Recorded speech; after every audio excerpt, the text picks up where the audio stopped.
Mark your calendars. The 30-Day Sex Challenge is starting October 1st. This is the ultimate guide to reboot your sex life in just 30 days.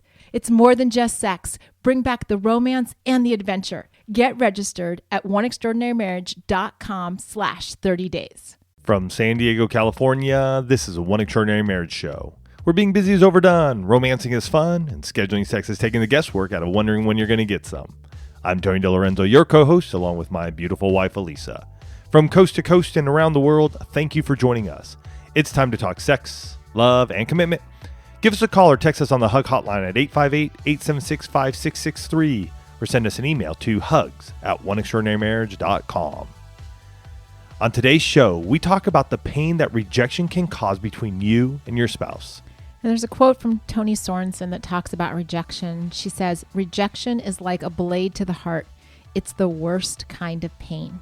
And we're going to be really digging into just how deep that pain of rejection can go on today's show. But first, we start every One Extraordinary Marriage show with a hug. And really, a hug is an opportunity for us to celebrate you, to celebrate the breakthroughs that you've had in your marriage, for your story to be an encouragement to someone else in the one family. And this hug came in from an email that we received that said, "I had tried so many ways to get my husband to actually hear what I've been saying over the last 2 years about needing to be touched and needing our connection to be refreshed so it's strong, and the importance of real quality time together and so much more.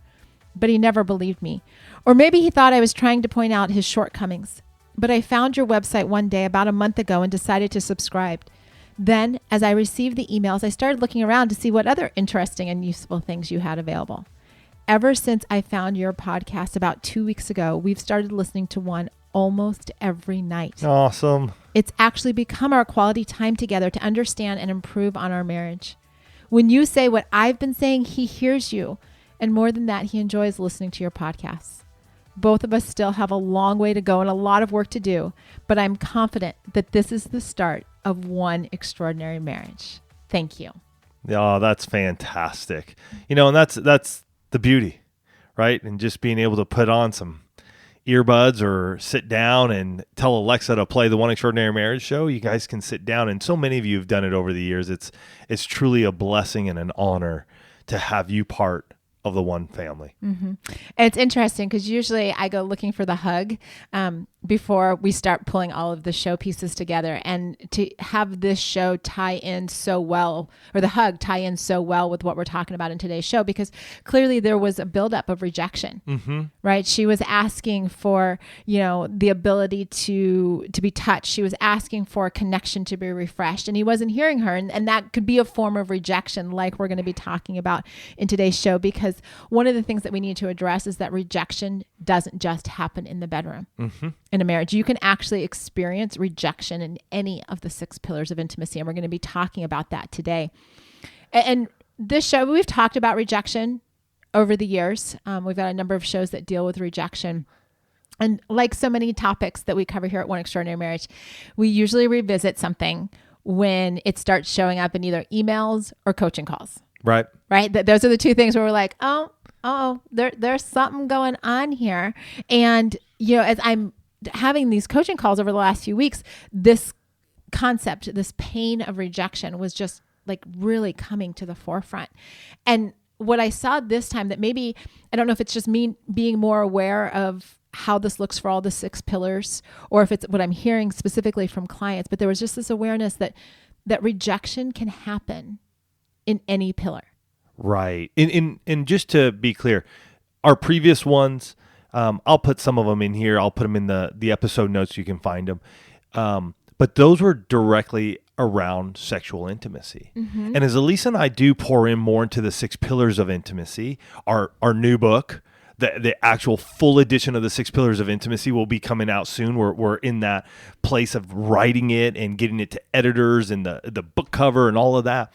We really see how every one of those pillars, when they're strengthened, when they're strong in our marriage, man, we're seeing marriages rise. And yet when there are cracks in those pillars via rejection, your emotional intimacy, whichever way, those cracks start hitting those pillars, and it starts to shake us a bit. And for those of you that are brand new, first of all, I want to say welcome to the One Extraordinary Marriage Show. But you may be wondering, you're like, okay, you've just said the phrase 6 pillars of intimacy like 7 times. What the heck are they? So let's just start there, because as we're talking about, rejection across the 6 pillars, you need to know what those pillars are. It's emotional intimacy, physical, financial, spiritual, recreational, and sexual. Right? Those are all the different facets of your marriage. And this past week, we asked the question on Instagram. We said, have you ever felt rejected by your spouse? And at last look, 90% of you had said yes. 90%. The rest of you may or may not have been married more than a day. Well, no. I mean, in all honesty, there could be marriages where that honestly it hasn't ever happened. And if so, that's absolutely incredible. Amazing. Like, if you're part of that 10%, then amen to you. Because we have definitely we're a part of the 90%. Oh, yeah. Obviously. 100%. And rejection, like I want to say that rejection is not just that overt, no, I'm not going to do something, or I don't want to. It's indifference.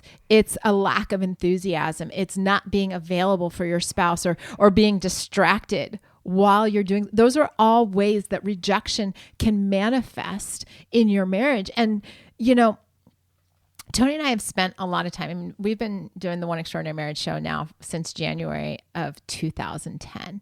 And as we have been on this journey of looking at marriage, it's actually caused us, and getting ready to celebrate our 25th wedding anniversary, it's caused us to look at the entirety of our marriage. Right? And I will tell you that there was a point in time in our marriage where and I think I've even said it probably in the early years on this show, I joked about being the queen of rejection. I joked about the fact that as I reflected on, this previous season prior to us doing our 60-day sex challenge and just really getting into this marriage world and understanding it, that, there were so many different ways, you guys, that I would reject Tony. I mean, at one point in time, I'm like, I'm just going to write a book on it, because literally it was like the encyclopedia of ways to purposely not engage with your spouse. And what I didn't realize until we actually started focusing on our marriage was just how detrimental that was. I mean, there's a reason. Was it episode 2, episode 3, the McDonald's theory? I think it's episode 3. Like we were talking about rejection literally within the first month of the podcast, because it was like I've had this awareness for that long. But it's that. And I just want to share too, it didn't go just one way. I've rejected Elisa in many ways over the years of our marriage. More for myself, the one that I would think of that put the biggest cracks in our marriage, and I think across all pillars of intimacy, is when I was really getting heavy into cycling and my fitness and all of the time and what I was doing there, and my buddies that I was riding with and the people I was hanging out with, and all of that was rejecting Elisa, because not only was I saying, hey, my bike's more important, these people are more important, but I would also reject her in the bedroom because I was too tired, because I was getting up at 4:30 every morning because I felt like my fitness was more important. These rides were more important. So I was pushing her away during those moments and times as well. And it is episode 3, Rejection, our McDonald's theory. I'll add that to the episode notes here. Yeah, and I hadn't actually thought about the bike in a long time, but there was a point in time when I referred to the bike as your other woman. Yeah, you would refer to as my mistress. I'm like, you actually enjoy riding her more than you do me. And straight up, that was the truth. I mean, some of you might have just laughed because you just got the innuendo in that, but it was true. And the fact of the matter is that rejection in any form is painful. And even though we've spent years, putting shows in throughout the entire catalog that talk about rejection, for some reason I was motivated this time just to do a little bit more research to see, kind of what's been new and what people are talking about when it comes to rejection and its impact on the body. And what I found really, I think further validated just kind of what I see when I'm in a coaching call and I see pain go across people's face, because rejection has an impact on the body. A lot of times we just think, oh, well, it's just the words that I say, or it's just me turning my back, or it's no big deal, right? Like I'm not actually hurting you. But researchers have found that rejection will travel on the same neural pathways that physical pain does, but it's actually more impactful and longer lasting than physical pain. And one of the analogies that was used is like, if you think back, and as a woman, and I know, a good 50% of you listening to the show are women. So, and many of you have had children. The pain of childbirth, a lot of women, like my oldest is 19 years old or about to be 19. And so when I think back, like I remember childbirth being painful, but I can't take myself back to actually the physical pain of childbirth.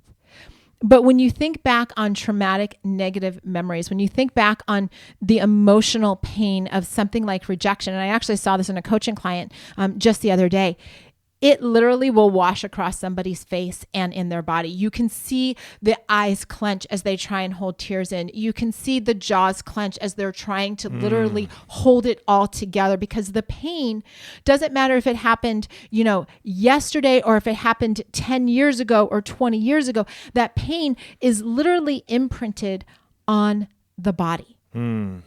Which is why we can't just give like a cursory conversation to rejection. We actually have to go into it and say, wait a minute. If we're not just talking about rejection in the bedroom, like how else is rejection showing up in marriages? What are the ways that maybe you're not even conscious of you're doing it, but it's having that pain response in your spouse? And we asked you guys in that same, when we were doing those questions on Instagram. Can I just sit on this for a moment though? Yeah. Like let's really think about this, because I think it has a lot of impact on our spouse and on us. And Elise and I shared at the top that we have been in this place of rejecting one another. And I would say even to this day, there are little instances that still happen in our marriage. Like they're not big like they used to be. Like my biking stuff was big. I mean, early in our marriage, when Elisa would basically be the gatekeeper and say no, I would say 90+% of the time to having sex.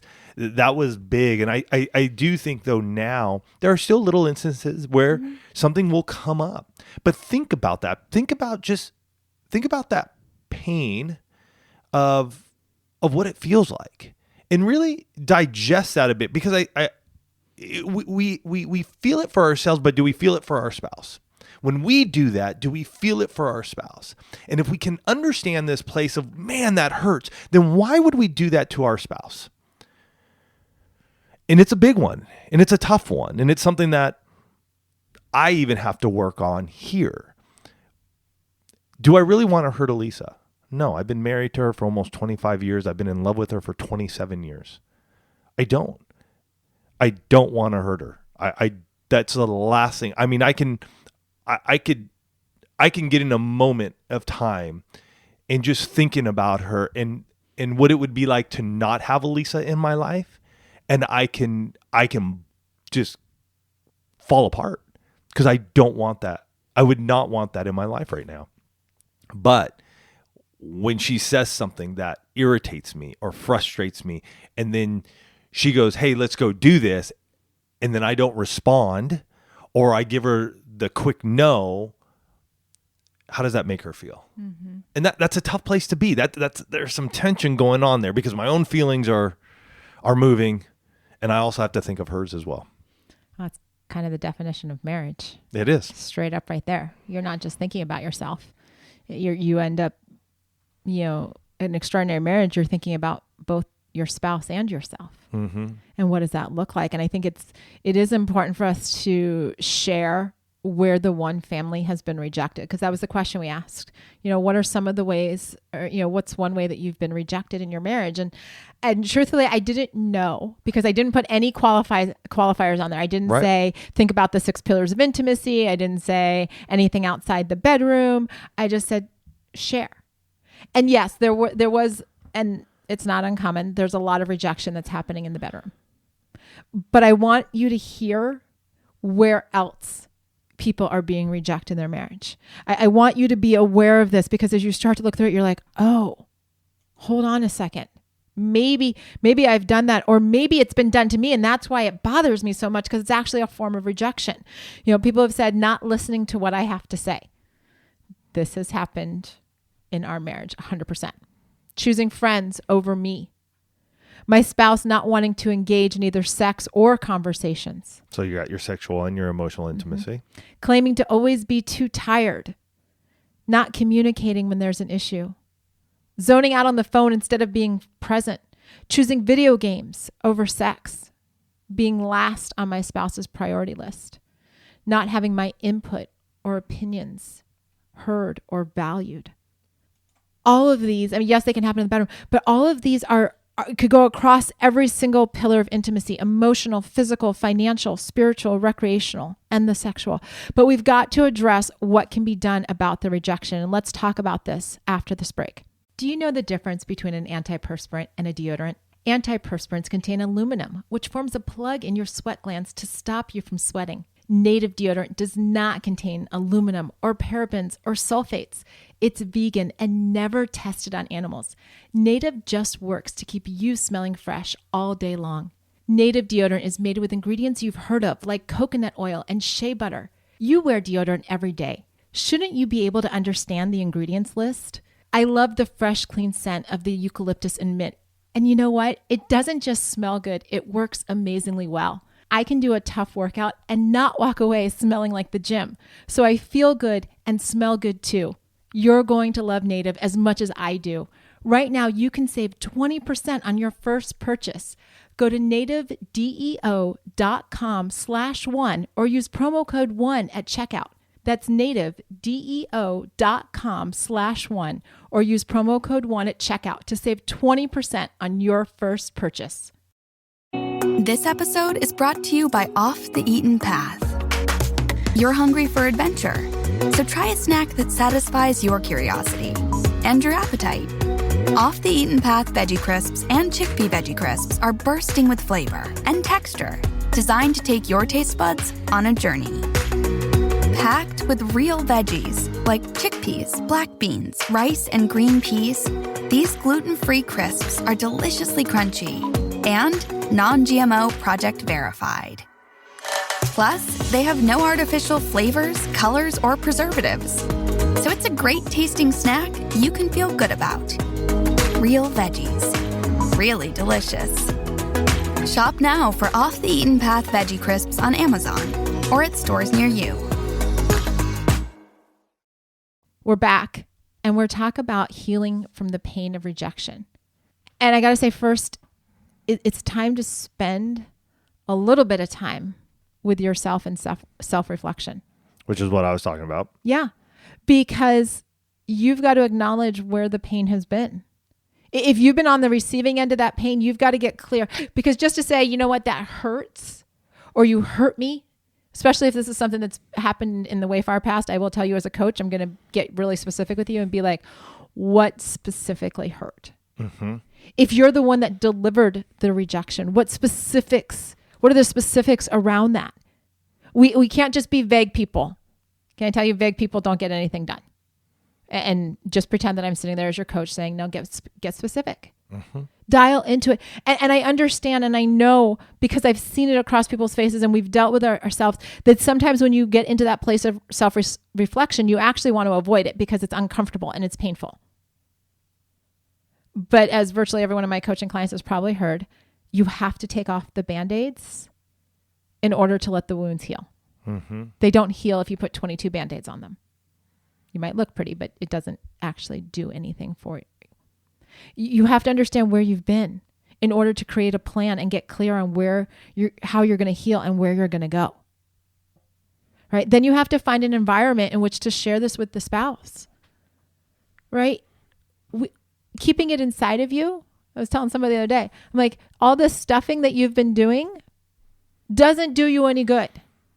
Sure, in the moment, it's nice to avoid the confrontation or the conflict, and you're like, cool, like I just won't bring it up, right? It hurts, but I'm not going to bring it up, so I can just keep the peace, which is fine and dandy until at some future point in time, there is the straw that broke the camel's back, and all of those hurts, all of that pain, everything literally comes out and spews like a volcano all over your marriage and just like coats it in all of this yuck. Mm-hmm. That's what happens if we don't actually address the hurts in real time or pretty close to real time. Mm-hmm. Yeah.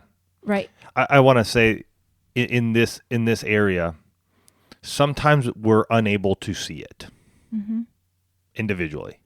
And I would highly suggest that you seek out a counselor, a therapist, marriage coaching with Elisa, whatever you need to do.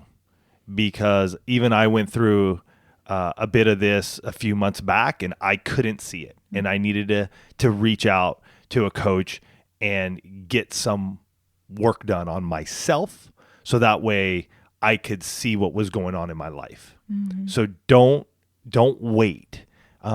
Too often we're seeing couples go, oh, it's okay. Oh, it's okay. And maybe it's just one of you that needs to step out in faith right now. Maybe it's just one of you who just needs to go, what can I do? And it's you. Like for myself, it was me. I had to just go out and I said, I got to get some stuff figured out in me right now. And yes, there are some pieces of it that Elisa was a part of, and yet I needed to address me. Mm-hmm. So no, you can do that. As a couple though, how do you get there? How do you begin to get that conversation, that open, honest, and transparency that we talk about often here? Get out of your house. Mm-hmm. Please do that. This is something I think Elisa and I have really just believed that is so key to our marriage toolbox now. Because when we used to try to do everything in the house, always have these, we couldn't have the breakthrough that we wanted. And we love going on our walk and talks. We share that with you guys. Episode 662, walk and talk. Go listen to it. This is how we do our walk and talks. Go to a park, go for a drive. Do something that allows you guys to be out of the environment that you're normally in. Mm-hmm. You know, take a blanket and go look at the stars. Look at the stars. You don't have to look at each other's faces and just sit outside for a bit, whatever that may be for you guys. If it's fishing, go fishing, man. Go just get your rods and your reels and go throw it out and just go talk to each other a little bit about it. Isn't fishing usually quiet? Yeah, but you can talk quiet. I mean, the fish aren't going anywhere. They're underwater. They don't hear you. Sorry, that was completely just a At least that's me. I'm not a professional fisherman. I don't think fish are like over there like, oh man, I can hear them over there. They're on the edge of the lake and I can hear them, so I'm not going to go over there. I think you can still have a conversation. It might be just every movie. They're always so quiet when they're fishing. But definitely changing the environment, right? Because you do have these patterns, but you know, the other thing that you want to do is you want to come with solutions and not complaints. You know, so often we come at our spouses with pointing fingers and, you know, or making excuses. And we're like, you know, you did this and you did that. And that's why I did this and did it. And so we just lay blame and just heap guilt and just, it becomes a really toxic environment. Instead of saying, hey, this hurt me. I'd like to propose next time this is the solution. And you'll find that when you start coming with solutions, it actually changes the dynamic. Because now it's not about repeating the past and rehashing the past to the point where it's just, you know, stirred up and living in your present, but it's saying, yeah, that happened. Fact. Period. Sticking a period on it. But it's coming into what are we going to do in the future? How is our future going to be the same? Because it goes to this point that the two of you are on the same team and you're looking to have a game plan, which means that you two are working on a problem together instead of a battle plan where you're adversaries and you're fighting against each other, right? And it's really easy when you've been hurt to want to go into battle plan mode. But you have to remember at the end of the day, your marriage is a team. It's about having a game plan to go forward. That's right. And finally, you need to seek healing and not stuffing, right? You know, bodies only have so much capacity for stuffing. And then, like I said, it'll come out like an ugly volcano. You're just going to overflow like a bad disposal, garbage disposal, right? So you have to remember that marriages thrive when the individuals inside the marriage are healthy. When you're thriving in your marriage, when you are as healthy as you can possibly be, and you get two really healthy individuals, your marriage by default will be healthy, right? If you're not working on yourself, if you're not, you know, in this place of saying, you know what, I'm free of that, I've healed of it. It's like what Tony said. We still have small rejections that happen just because of life. We're human. We're able to work through them because we've spent a lot of time on the healing process for the big ones. So the big ones don't come up anymore. We're not rehashing stuff that happened 15, 20 years ago. No. We share it with you guys because it's part of our story, but we don't rehash it. It doesn't have power anymore. When the little things happen, we don't stuff it. We work through the healing process. Typically on a walk and talk. And that's just us. Something will happen and we both know it. We can both sense it. It's not hard to, it's not hard to see it and be a part of it. And then what we'll end up doing though is we'll simmer. We'll go do our thing. And then we'll go, all right, you know what? Let's get on a walk and talk. Mm-hmm. And that may be, that day, it may be tomorrow. But we do address and we do come together and go, you know what? Let's just get out and let's go do this. And we're going to continue to tell you guys this, but don't wait. Mm-hmm. Please don't wait. Statistics say that the average couple waits 6 years to get help. And I will tell you, because I've sat across from a lot of couples in the last 9 years of marriage coaching, that if you wait until that 6th year, it can be a lot harder to right the ship. Mm-hmm. Not impossible, but it's a lot harder. So when things start to go awry, when you start to see patterns of rejection, you're like, you know what, we need to break this cycle. We need to get healing for this. Now is the time. If you're listening to the show and you're like, crap, we've been dealing with this, it's time. Mm-hmm. Let this show be your wake-up call. Let this be the week that you say, you know what, enough.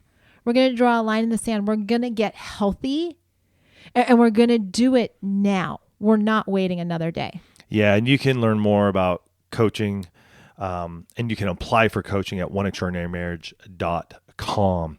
Hey, rejection is a big thing. It really is. oneextraordinarymarriage.com/coaching. There it is. Rejection is a big thing. We've been behind these microphones since January 2010. The 3rd episode we did was on rejection, and we're doing one now. Mm-hmm.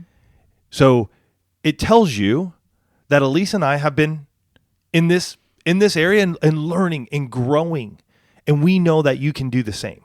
So this week, really address where you're at. Mm-hmm. Where is the rejection? Which pillar is it really impacting? And address it just right there, just with that one pillar. You don't need to look at all of them, across all of them, and try to figure them all out. Right. Address just one of them this week so you guys can get clarity on where you're at and what's going on, and begin to stop that rejection and come up with a plan so that way you guys can grow together. You can strengthen that pillar, and then you can take it on to the next one and the next one. You guys have yourselves a fantastic week, and we look forward to seeing you next week. Love you guys.